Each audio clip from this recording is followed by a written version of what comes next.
ഭർത്താവ് ഇരിക്കെ ഭാര്യ മരിക്കാതിരിക്കാൻ പ്രത്യേകം പ്രാർത്ഥിച്ചുകൊണ്ടിരിക്കണം നമ്മൾ ഓരോരുത്തരും. നമുക്ക് ദീർഘായുസ് ഉണ്ടാവട്ടെ, അതിനപ്പുറം അവർക്കുണ്ടാവാൻ വേണ്ടി നമ്മൾ ഉയർന്നുകൊണ്ടിരിക്കണം. എന്തേ കാര്യം? ഒരു ബൾബ് ഫീസ് ആവലല്ല, മൊത്തം കറണ്ട് അടിച്ചു പോകലാണ് ഭാര്യ മരിക്കുക എന്ന് പറഞ്ഞാൽ.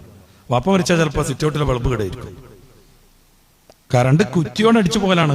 ഭാര്യ മരിക്കുക എന്ന് പറഞ്ഞാൽ, കുട്ടിയുടെ ഉമ്മ മരിക്കുക എന്ന് പറഞ്ഞാൽ, ഭർത്താവ് ഇരിക്കുക, അത് വല്ലാത്ത പരീക്ഷണമാണ് മക്കളെ സംബന്ധിച്ചും ഭർത്താവിനെ സംബന്ധിച്ചും.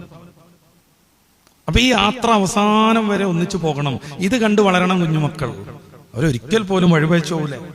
മരണസന്ദർഭത്തിൽ മഹാനായ ഇമാം ഗസാലി തങ്ങൾ ഭാര്യയെ വിളിക്കുന്നുണ്ട്, കാര്യങ്ങളെല്ലാം പറഞ്ഞ് ബോധ്യപ്പെടുത്തുന്നുണ്ട്, ഇനി ജീവിക്കേണ്ടതിനെ പറ്റി ഹ്രസ്വമായി ഉപദേശിക്കുന്നുണ്ട്. എന്നിട്ടൊരു കാര്യം പറയുന്നുണ്ട്, ജീവിതത്തിൽ ഇതുവരെയും എനിക്ക് അങ്ങയെക്കുറിച്ച് വലിയ സംതൃപ്തിയാണുള്ളത്. എന്റെ മനസ്സിന്റെ ഉള്ളിൽ ഏതെങ്കിലും ഒരു സന്ദർഭത്തിലെ ചെറിയൊരു നീരസം ഇല്ലേ. അതുകൊണ്ട് അകത്തേക്ക് പോയിക്കോളൂ.